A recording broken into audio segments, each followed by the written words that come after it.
For me, I was kind of roped in to get mad. I actually was roped into doing sober living.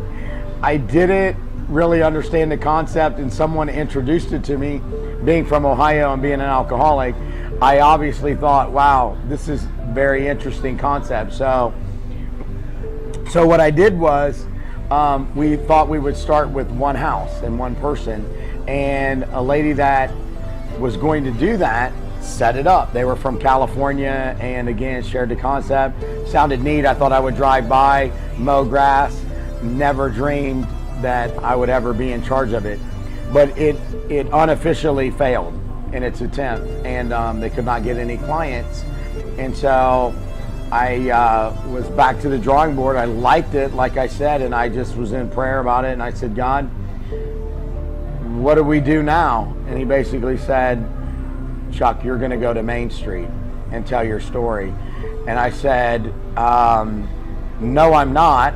That was my first response, being defensive, because I felt like I was at a very, very secure spot in my life. I had a lot of neat things. My family life was ideal. Everything was where I wanted to be. And I told him, no, I'm not. And I said, made the mistake of saying, I'm comfortable right now. And he said, that's the problem. You're comfortable. I'm not. And so he shared a concept with me. My gift is administration, leadership. I mean, I've known that when I got my degree at Circleville Bible College, AKA Ohio Christian University. I learned that administration was my gift. And so I'm not your pastor. Please don't ever look at me as one. You will just upset yourself. Those sandals, I'm not fit to wear. But at any rate, he said to me, Chuck, what if I gave you 10 houses? And I said, okay. And he said, if you have 10 houses and you rent them out, what do you have? I have 10 tenants. And he says, what do you know about them? And I evaluating the concept of 10 houses and said, I don't really know much about them unless they pay their rent, or something's broken. And he said, what if I gave you those 10 houses and 7 people lived in each of the houses? And I said, okay, that'd be like 70 people. He said, and what if you asked them to give me an hour of their time a week? And I said, so 70 people now out of 10 houses instead of 10 people, and give you an hour, and that would be 70 people. And I said, yeah, I'll go. And so I came over here, started a minivan, and screaming and yelling, I'm shuttling, I'm doing it all, I'm your janitor, I'm your shuttle driver, I'm your maintenance man. I am the guy all by myself. And we pick up a few people, and it just kept growing and growing and growing and growing. And the one question I did ask, so when do I get to throw them out? And he told me, you don't. He said, I'll just give you another house. And so today we're at 32 houses, roughly, approximately 32 houses, and continuing to grow, and about 130 residents. So I would say he's kept his word. And my only requirement to come to Main Street was to stay sober. And I've kept my word. So as of May 22nd, 2018, I will have celebrated 12 years. So May 22nd, 2006 is my sobriety date. And I'm pretty pumped by that. Coming from a family of addiction, a slew of alcoholics, caught at my house, various incidents, all hours of the night, kind of embarrassment in front of your neighbors and so forth. And to be able to say that feels pretty darn good. Other than that, that's how I got here. Isn't that exciting? Just stay the course. God sometimes gives you instructions and then somehow vanishes into the vast array of the universe or heaven, and you wonder if he's left you alone. Did you get it wrong?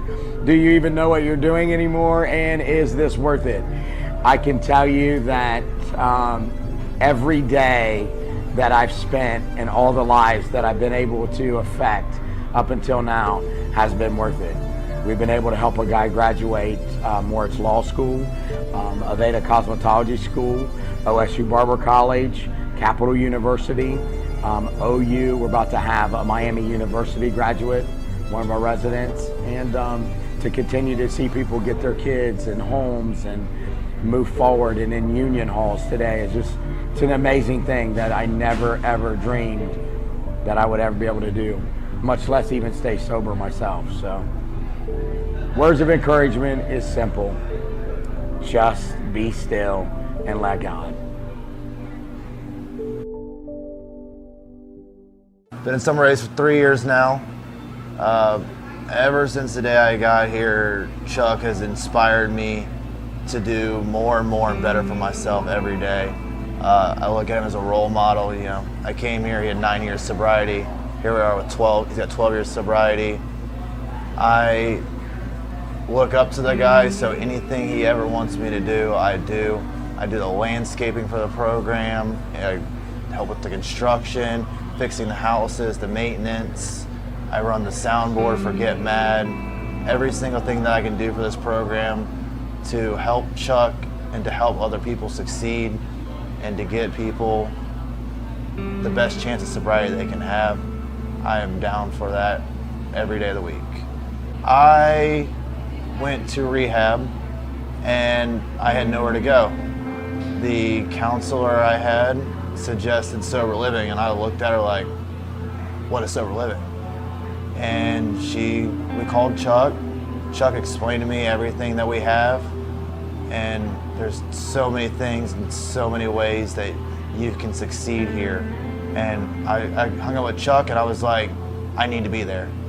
I came here the very first day out of rehab and been here ever since. Sober living is a community of people who live together, and eventually we all become a big family, and we all abstain from drugs and alcohol and give it up to our Lord. You know, anybody who's struggling in any way, shape, or form with their sobriety, with where they live and not being able to live life on life's terms where they're at, sober living is a great way to start new, to be around good, positive, influential people. There's hope. There's always hope. There's always a place for somebody in the world, and whether you feel like you fit in or you don't, there's always somewhere and somebody that will make you feel like family, whether you feel alone or not. The biggest thing I struggle with is feeling like I'm the only person there in a room full of people.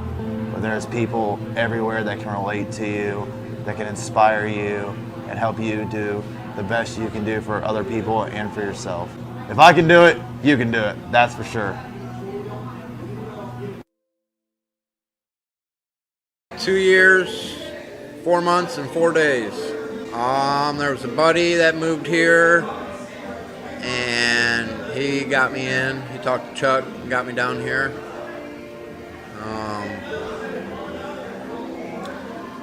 It's different at first. I moved a little over 2 hours to get here, and it's real quiet and shy. I didn't talk to nobody for like the first month, and then I started meeting people, and I don't know. I became, I guess, who I was always meant to be. If I could go back and tell myself in active addiction what recovery was really like, how I didn't need the drugs to try to be who I really am, I would explain that in more detail. Let myself know that I don't have to hide behind the drugs and use that as a mask to be the person I want to be comfortably. I've always believed in God, and I've grown more now that I'm in recovery. I don't know. I think faith has a lot to do with it. Hopefully a homeowner and maybe starting a family or adding to the family, I guess. I'd like to still be a part of Summer Race, come back and visit, and I don't know. I don't want to leave here on a bad note because this place helped me save myself. So I'd like to still be in connection with Chuck and trying to help out in any way I could. Be an example for the newcomers then. be patient and humble yourself. When I came here, I stayed broke for a long time, but that's what I really needed. Like, I worked for pennies, and that got my work ethics back and helps me appreciate the things I do have now.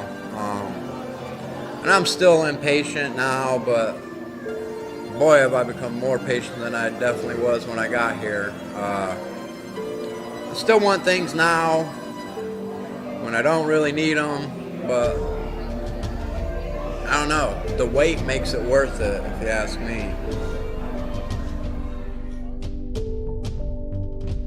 I'm Mikey Stapleton. I have been living at Summer Rays since August of 2016. I should be wearing a camo shirt, but that was part of the struggle. And something I've improved a lot on is I struggled to be honest with myself and to accept who I was, and I didn't really want to ever face it. And so I've had my slip-ups where I relapsed and I got high, but the last time I went back out, it was something I needed to happen to humble me, to force me to be honest with myself. And I come back, I wouldn't say like a vengeance, but like just straight to it. Nothing's gonna stop me. Honest as I can be, try to work hard and do whatever I can to stay clean and improve on who I am. Chuck plays a huge influence on me.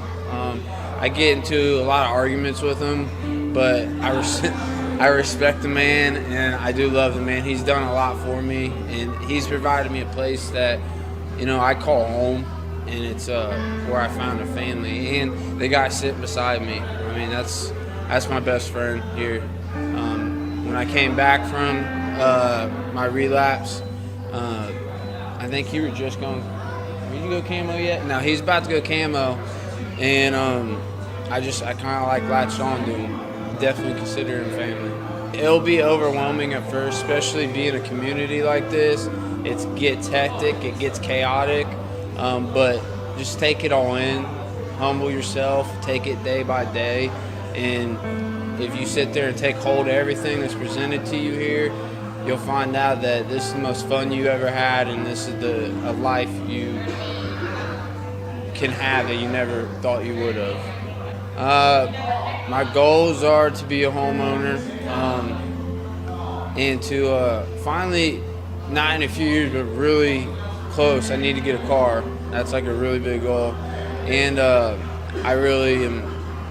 want to start a family, and I know I need to get more stable, more well-rounded till I start that, but that's one of my biggest goals. Through active addiction, a lot of questions came up in my head where I questioned God, and I found myself resenting Him.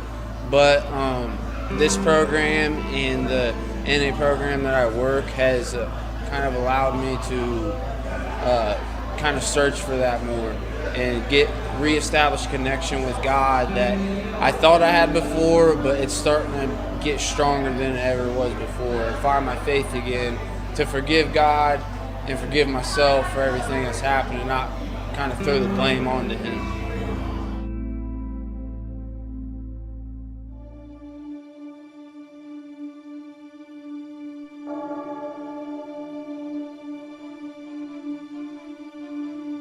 From out of the darkness and into the light, wandering and stumbling, I lived by the night.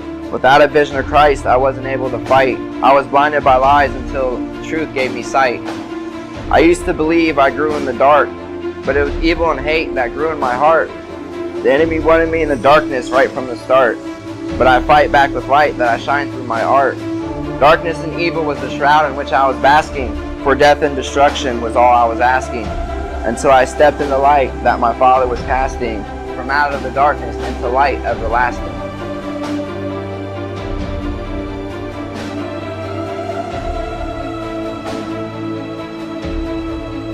Hi, my name is Troy Heath. Today marks celebration of 103 days sober and clean. Coming down to Summer Rays was very hard for me. I came down here March 19th of this year, and being 2 hours away from my family is like really impacted me. But coming here has been a blessing.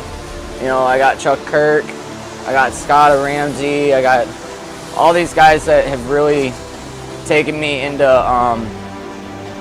family-wise. I haven't had that since I was 16. It definitely was hard coming down here, but Chuck, if it wasn't for Chuck and Scott saving my life, you know, I'd probably be like some of the people that are out there that have used so bad that it's taken a toll on them. And, you know, remembering now back 103 days ago when I was youth, and I look back now at myself from being fit, being healthy, getting muscle toned up, getting my color back, putting weight on finally. I came down here at like 96 pounds. I'm back up to about 122, so I'm very happy. The Get Mad has really, really changed me. You know, the things that Chuck says around here is very, very amazing. It puts a lot of thought into my head of why I came down here. And coming to the first meeting when I had the opportunity to, it was scary.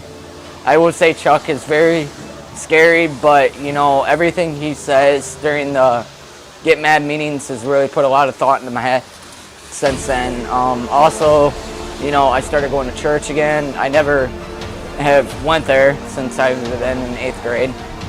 It was definitely a game changer when first time I went Sunday church coming down here, but everything that everybody said down here has been amazing. You know, Summer Rays is an amazing program. I can't thank it enough for saving me. If it wasn't for that, you know, like I said, I'd be in the ground with my usage that got out of hand, out of control. I was doing this stuff for 11 years and I'm only 27 years old. And coming from a family that is alcoholics and drug addicts, was very hard on me. I didn't think it'd lead into the genes of me, but it did. And, you know, I overdosed 3 times. The 3rd time, if it wasn't for my boy calling 911, you know, it tears me up to say it, but I'd be gone. And it is very hard on my shoulders knowing I can't have my son right now, but, you know, putting the pieces back together takes time. It's like Chuck said, you know, you can't get the whole house in one. It takes an entire month's worth, year's worth it could take to get him back. But, you know, as long as I'm down here with everybody and enjoying my time being and keeping my sobriety and clean time going, you know, I'm proud. Proud to be where I am now, and I would never, ever look back of ever going back to using again.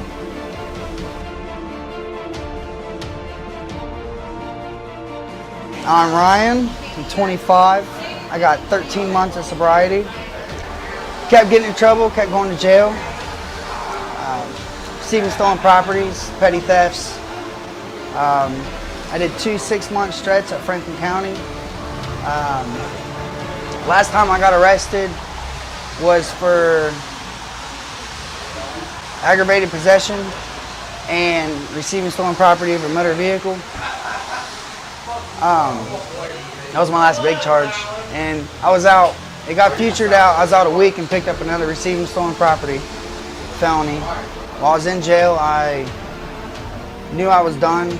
I knew I was done the first time, but they were going to let me out again on probation, and I told them I didn't want to go out. I needed help. They sent me to Ed's Place, which is a rehab down in Piketon, Ohio. It was a 4-month rehab. It went really good. It's a good place to go, get your mind right. But I didn't know where I was going to go afterwards. They kept pushing transitional. And the RA there, Tony, he told me about this place. So I called Chuck, and we only had our phones for like 2 hours on Monday, Wednesdays, and Saturdays. And I called Chuck and left him a voicemail, and he called up there like 6 times trying to get a hold of me. And finally got a hold of him. He said I could come here, just hour a week to God, hour a week to the program. So I came here, I think in November of last year, and everything's changed. Now I got to see my mom this week, actually. She lives in Texas. I haven't seen her sober in about 3-4 years. I get to see one of my daughters, not as much as I want to, but still get to see her. I got my sister here in the program with me. I got great friends from here. Just everything's good. This place is awesome, but it's like anywhere else you go, you know, it's what you make of it. I got a car now, valid license. I volunteer here at the cafe. I kind of lost my way with God a long time ago. Every week that goes by, I feel it like slowly starting to come back, and you know, I see God more here through other people than I do myself. Like, I believe that they believe, and that's what's starting to make me believe.